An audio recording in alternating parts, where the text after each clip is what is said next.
சீமான் ஒரு புதிய வார்த்தையை விட்டிருக்காரு. அதாவது தஞ்சை பெரிய கோயில் இருக்குங்க இல்லையா, அதனுடைய நிழல் வந்து பூமியிலே படாது. அந்த அளவு ரொம்ப கனக்கச்சிதமாக அதை கட்டியிருக்காங்க அப்படின்னு சொல்லி ஒரு வீடியோ ஒன்று பார்த்தேன்.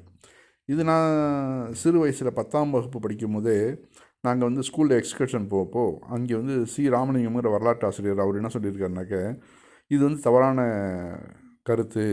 அந்த கோவிலுடைய நிழல் வந்து கீழே வந்து படும், அதை வந்து சரியாக கவனிக்காமல் வந்து வரலாற்றில் வந்து பதிஞ்சிட்டாங்க, அது தவறு அப்படின்னு எங்களுக்கும் அது வந்து ப்ராக்டிக்கலாக காமிச்சார்.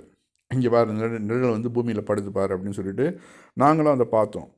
ஆனால் இப்போ வந்து இதை வந்து சீமான் வந்து ஒரு பெரிய ஒரு ஆச்சரியமான ஒரு விஷயமா பேசுகிறாரு அந்த வீடியோ பார்த்து. அறிவியல் மொழி இல்லாமையா உலகத்தில் எந்த ஒரு கட்டடம், புல்லோ பூண்டோ மரமோ செடியோ குடியோ எதுவும் தன்னிழல் தரையில் விழாது ஒன்றை நீ காட்டவே முடியாது.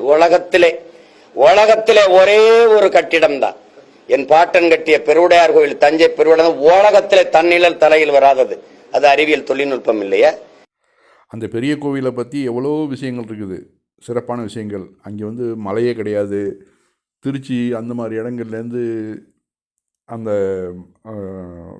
பாறாங்கற்களெல்லாம் உடச்சி யானைகள் மூலயமா இழுக்க வச்சு ஒவ்வொரு கிராமமும் அதை வந்து இன்னொரு கிராமத்துக்கு தள்ளிட்டு போய் அதெல்லாம் கொண்டு வந்து சேர்த்தது, இந்த மாதிரியான விஷயங்கள்லாம் நிறையா இருக்குது.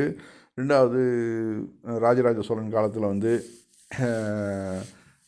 நிறைய பிராமணர்களுக்கு வந்து தலித்தருடைய நிலத்தை பிடிங்கி கொடுத்தாப்புல அப்படிங்கிற ஒரு வரலாற்று விஷயங்கள்லாம் இருக்குது. அது எந்த அளவு சில பேர் உண்மைங்கிறாங்க, சில பேர் பொய்ங்கிறாங்க. இப்படிலாம் நிறைய விஷயங்கள்லாம் இருக்குது. ஆதித்த கரிகாலன் கொலை நடந்திருக்குது, அது 4 பிராமணர்கள், அது அந்த வரலாறும் நமக்கு தெரியுது. ஆக இப்படி எத்தனையோ ராஜராஜ சோழனை பற்றி நிறைய விஷயங்கள், குந்தவை நாச்சியார் அவர்களுடைய வரலாறு இருக்குது. இப்படி நிறைய நம்ம படிக்கிறோம். நானும் தஞ்சாவூர்காரன் தான். ஆனால் இது இல்லாத ஒரு விஷயத்தை வந்து அவர் பேச வேண்டிய அவசியமே இல்லை. என்னங்க, அதாவது வரலாற்றிலேயே வந்து அது வந்து தவறுன்னு நிரூபிக்கப்பட்ட ஒன்றை வந்து இப்போ வந்து ஒரு புதுசாக வந்து ராஜராஜ சோழனுடைய பெருமையை நான் பேசுகிறேன்னு சொல்லிவிட்டு ஒரு பொய்யான தகவலை அளித்தாக்க, அவர் வந்து மற்றவர்களுக்கு வந்து அந்த இவருடைய பேச்சு, இவர் வழக்கமாக எல்லாமே பொய்களை தான் பேசுவார். ராஜராஜன் சோழன் மேலே உள்ள மதிப்பு நமக்கு குறையும்.